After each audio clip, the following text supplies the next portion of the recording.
Hi everyone, here we've got UMIDIGI S2 Lite, and let me share with you how to add or remove a Google account from this device.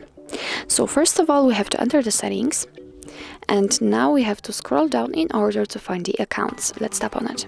As you can see here, we've got our previously added Google account, and in order to remove it, just tap on it and tap on remove account. Tap on remove account again. If you are sure, tap on OK. If you've got a pattern or a pin, then enter it to confirm.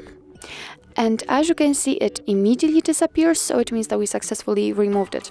Of course, we can add another just by tapping on add account, tapping on Google. Make sure that you've got the internet connection because it is required for this process. And from this step, we can either create a new account if you do not have your own yet, or simply type your email or phone. So let me do this. Let's tap on next.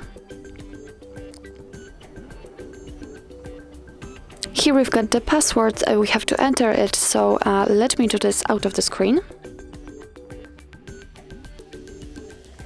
Let's tap on next.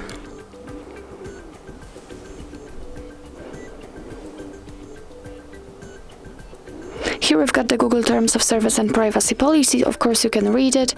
Just tap on it, and here you've got all the info. Let's tap on I agree after reading.